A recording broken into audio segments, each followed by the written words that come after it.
Good morning, guys. How are you? Once again, most welcome on my YouTube channel, Biochem Sir. In this video, we will proceed towards activity number 1.11, in which we have to discuss about the gaseous state. Okay, in which we have to discuss about the gaseous state. And once again, I am Dr. Hanuman Singh Yadav on this Biochem Sir YouTube channel. We will discuss about gaseous state. Let's see here, we have to take 300 ml syringe and close their nozzles by rubber cock. देखिए आपके screen पर एक nozzle का एक diagram दिया हुआ है। उस डायग्राम में देखिए सबसे ऊपर में पिस्टन है, उसके नीचे में गैस भरा हुआ है और नीचे में रबर कॉर्क है। तो एक्चुअली हमको ऐसे तीन सिरिंज लेना होगा और तीनों सिरिंज में हमको अलग अलग स्टेट ऑफ मैटर से रिलेटेड एग्जांपल फिलअप करना है। जैसे पहला जो एग्जांपल है इसमें भरा हुआ गैस है, तो सबसे पहले तो हमको नीडल निकाल लेना है। जो सिरिंज होता है उसके नीचे यहाँ पे नीडल रहता है ऐसा, वो नीडल को निकाल देना है और फिर उसके बाद उसमें एयर को सक कर लेना है। एयर सक करने के बाद क्या होगा कि इसको रबर कॉर्क से बंद कर देना है। रबर कॉर्क से आप जैसे ही बंद कर देंगे, इसको रबर कॉर्क से आप बंद कर देंगे तो यहाँ पे हवा फिलअप हो जाएगी, ठीक है। और पिस्टन को इस तरीके से खींचे रखना है ताकि इसमें सेट रहे। दूसरा एक और सिरिंज लेना है आपको इस तरीके से, और उस सिरिंज में भी जो है रबर कॉर्क लगा देना है और इसमें आपको पिस्टन की हेल्प से आपको जो है इसमें वाटर को फिलअप कर देना है। वाटर को फिलअप कर देना है, H2O को फिलअप कर देना है। तीसरा एक और आपको लेना है सिरिंज, एक ऐसा ही सिरिंज विदाउट नीडल, बिना नीडल का सिरिंज फिर से लेना है। और इसमें मान लीजिए आपने इसमें जो है इसको चॉक पाउडर से फिलअप किया है। चॉक पाउडर, आपने चॉक पाउडर तो सुना होगा, देखा भी होगा, यानी चॉक जो होता है उसको बारीक कर लेना है और उसके पाउडर्स को उसमें फिलअप कर देना है, ठीक है। इस तरीके से नंबर 1, नंबर 2 और नंबर 3 ऐसे तीन जो है आपके पास सिरिंज हो गए हैं विदाउट नीडल।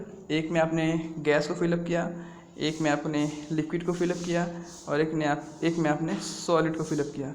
इस तरीके से आपके पास 3 सिरिंज हो गए हैं, ठीक है गाइस। अब उसके बाद क्या करना है, अब उसके बाद क्या करना है कि पिस्टन को प्रेस करना है। जैसे ही आप पिस्टन को प्रेस करेंगे तो क्या होगा कि नंबर 1 वाले पिस्टन को अगर आप प्रेस करते हैं तो गैस वहाँ से बाहर निकलेगी। नंबर 2 वाले पिस्टन को प्रेस करते हैं तो लिक्विड बाहर निकलेगा और नंबर 3 वाले को प्रेस करेंगे तो चॉक का जो पाउडर है जो उसमें आपने डाला है वो बाहर निकलेगा। तो इस तरीके से तीनों बाहर निकलेंगे। तो हमको यही देखना है कि इस एक्सपेरिमेंट में हमने क्या देखा, what would be our observation, ये हमको देखना है, ठीक है। हमको क्या देखना है कि हमारा ऑब्जर्वेशन क्या रहा, what would the observation in this experiment, क्या मिला हमको इसमें। तो ऑब्जर्वेशन में क्या है हमको कंक्लूड करना है। देखिए यहाँ पे क्वेश्चन पूछा हुआ है, यहाँ पे क्वेश्चन क्या पूछा हुआ है, just wait. What do you observe in this case? The piston real easily pushed in, यानी कि जो पहला वाला था जिसमें गैस भरा हुआ है, दूसरा वाला जिसमें लिक्विड वो एयर भरा हुआ था और तीसरा वाला जिसमें चॉक का पाउडर भरा हुआ था, तो इन तीनों में से किसमें पिस्टन बहुत इजीली कॉम्प्रेस किया गया। What do you infer from your observation, क्या समझ में आ रहा है आपको, ये आपको इसमें एक्सप्लेन करना है, ठीक है। समझ में आ गया आपको। चलिए देखते हैं कि ऑब्जर्वेशन में हमने क्या देखा। हमने ऑब्जर्वेशन में क्या देखा, चलिए यहाँ देखते हैं, थोड़ा सा जूम करके देखते हैं, ठीक है। ओके, तो क्या लिखा है इसमें लिखा है we have observe that gases are highly compressible as compared with solid, यानी कि गैस का जो कॉम्प्रेशन है वो लिक्विड से ज़्यादा होता है और लिक्विड का जो कॉम्प्रेशन होता है वो सॉलिड से ज़्यादा होता है, हमने ये देखा।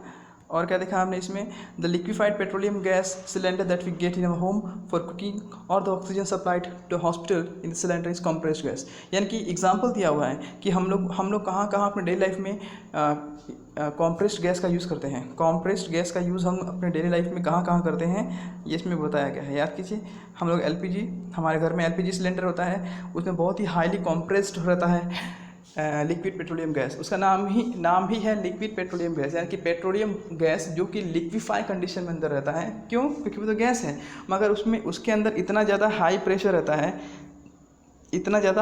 रहता है, जिसके कारण क्या होता है कि वो गैस लिक्विड में कन्वर्ट हो जाता है। समझ में आया? इसलिए उसका नाम है लिक्विड पेट्रोलियम गैस। ओके, चलिए आगे देखते हैं, आगे क्या लिखा हुआ है। ड्यू टू द और एग्जाम्पल लिखा हुआ है, देखिए इसमें CNG लिखा हुआ है। CNG उसका नाम ही है, CNG का फुल फॉर्म क्या होता है? Compressed natural gas. जब हम इस नेचुरल गैस को कॉम्प्रेस करते हैं तो बहुत ही हैवी प्रेशर के साथ वो गाड़ियों के इंजन में डाला जाता है और लॉन्ग टर्म तक वो चलता है। ओके, और दूसरी बात कि इसमें कोई भी धुआं या ऐसा कोई प्रोडक्ट बाहर नहीं निकलता जिससे कि पॉल्यूशन होता है।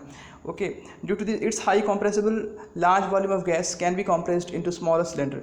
यानी कि आप यकीन नहीं कर पाएंगे कि हम अगर इतने ही बड़े सिलेंडर में न जाने कहाँ और कितना सारा हैवी गैस हम इसके अंदर कंप्रेस कर सकते हैं, ये हम भी नहीं जानते हैं। बस इतना ध्यान रखना है कि ये जो सिलेंडर जो बना हुआ है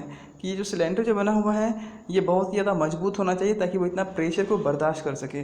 इसलिए गैस आप लोगों ने देखा होगा कि एलपीजी सिलेंडर का जो गैस होता है, एलपीजी सिलेंडर का जो होता है कंटेनर होता है, वो आयरन का बना होता है, किसी और मेटल का नहीं, क्योंकि आयरन ही है जो उसको बर्दाश्त कर सकता है और कोई उसको बर्दाश्त नहीं कर सकता। किसको? प्रेशर को। We come to know about what is being cooked in the kitchen without even entering there. यानी कि हम बिना किचन में गए हमको पता चल जाता है कि घर में खाना बन रहा है कि नहीं बन रहा है, मसाला क्या यूज़ हो रहा है, क्या सब्जी बन रही है। क्यों? Because of the smell that reaches our nostril, हमारे नाक तक पहुंच जाता है वो। How does it possible? The particle of the aroma of food mix with the particle of air and spread and reaches even farther way. यानी कि air में जो पार्टिकल हैं उसके अंदर वो फूड के एरोमा के पार्टिकल जो है उसमें मिक्स हो जाते हैं। ओके, और इसीलिए जो है वो हमको पता चल जाता है कि घर में खाना बन रहा है कि नहीं बन रहा है। ठीक है, चलिए आगे देखिए। The smell of hot cooked food reaches us in second compare with the rate of diffusion of solid and liquid. इसमें क्या बोला हुआ है कि अगर सॉलिड और लिक्विड के कंपेयर में गैस का जो स्मेल होता है हम तक जल्दी पहुंचता है। कैसे पहुंचता है? क्योंकि उसका डिफ्यूज़न का रेट गैस में ज़्यादा होता है। डिफ्यूज़न के बारे में हम लोगों ने पहले भी डिस्कस कर चुका है प्रीवियस वीडियो में। Diffusion of gas is very much high as compared to liquid, and liquid का diffusion is very much high as compared to solid। यानी कि अगर diffusion का अगर हम देखें तो gas is greater than liquid is greater than solid।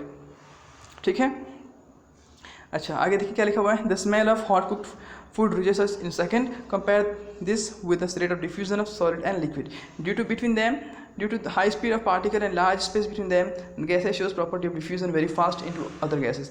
यानी कि एक गैस का दूसरे गैस के साथ डिफ्यूज़न बहुत जल्दी होता है एंड टू मच फास्ट होता है। इस बात को याद रखना है आपको। In this gaseous system the particles move about randomly at high speed.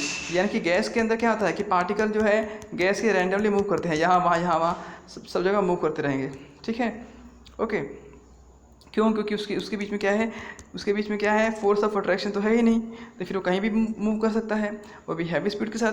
Due to this random movement the particle hit each other and also the wall of container, the pressure exerted by the gas is because the force exerted by the particle per unit area on the wall of container। एक question आता है कि अगर ये container है और इसके अंदर एयर पैक है तो उसका हर तरफ इक्वल प्रेशर क्यों अप्लाई होता है? क्योंकि जो पार्टिकल होते हैं वो रैंडम मोशन में होते हैं। रैंडम यानी कि किसी भी डायरेक्शन में जाते हैं, रैंडम मोशन में होते हैं, बहुत ही हैवी स्पीड से वो दीवार यानी कि वॉल ऑफ द कंटेनर से टकराते हैं। और जब ये वॉल ऑफ द कंटेनर से जब टकराते हैं तो यहाँ पर प्रेशर अप्लाई होता है, और ये जो प्रेशर है ये चारों तरफ इक्वल लगता है। ऐसा नहीं होता कि एक तरफ प्रेशर, जैसे मान लीजिए कि यहाँ प्रेशर ज़्यादा है तो यहाँ प्रेशर कम लगेगा, ऐसी बात नहीं है। हर तरफ इक्वल अमाउंट ऑफ प्रेशर ही लगता है, ये तो फिक्स है। समझ में आ गया गाइस? लास्ट पॉइंट क्या लिखा हुआ है? The pressure exerted by the gas is because of this force exerted by the gas per unit area of the container. यानी कि जब the force applied per unit area is equal to pressure, keep in mind this is the formula for you, कि pressure का formula क्या है कि पर unit area में कितना फोर्स अप्लाई हो रहा है, यही होता है प्रेशर ऑफ द गैस। ठीक है, आई होप सो आपको समझ में आ गया होगा। समझ में आ गया है? चलिए अब आगे बढ़ते हैं। अब इसमें देखिए कि ये जो डायग्राम है इसमें क्या बताया गया है, इसमें यही बताया गया है कि सॉलिड के पार्टिकल के बारे में बताया गया है कि सॉलिड के पार्टिकल कैसे होते हैं, लिक्विड के पार्टिकल कैसे होते हैं और गैस के पार्टिकल कैसे होते हैं। ठीक है, ज़रा ध्यान से देखिए, ये सॉलिड के पार्टिकल हैं, बहुत ही ज़्यादा पास में हैं, बहुत ही टाइटली पैक्ड हैं। ये लिक्विड के पार्टिकल्स हैं जो थोड़े से दूर हैं, और ये गैस के पार्टिकल हैं जो कि बहुत दूर हैं, इसका कोई अट्रैक्शन नहीं है। तो देखिए इस फिगर में क्या बताया गया है, ABC shows magnified schematic picture of the states of matter and the motion of particle can be seen and the compound in 3 states of matter. यानी कि अलग अलग स्टेट ऑफ मैटर में पार्टिकल के बीच में कितनी दूरी होती है, कितना अट्रैक्शन होता है और force of attraction intermolecular space कितना होता है, ये सब इसमें बताया गया है। ठीक है गाइस, आई होप सो आपको ये वीडियो पसंद आया होगा। अगर कोई भी मन में डाउट है तो प्लीज़ आप लोग मुझसे पूछिए, मेरे कमेंट बॉक्स में लिखिए। Okay guys, in this way we have completed activity number 1.11. So what would be the conclusion of 1.11 activity? We have concluded that the compression of gas is greater than liquid is greater than solid. ठीक है, हम लोगों ने आज ये सीखा है। Okay guys, I hope so आपको ये वीडियो पसंद आया होगा। अगर आपको ये वीडियो पसंद आया तो प्लीज़ इसे लाइक कीजिए, शेयर कीजिए एंड सब्सक्राइब कीजिए। Thank you for watching this. Thank you very much.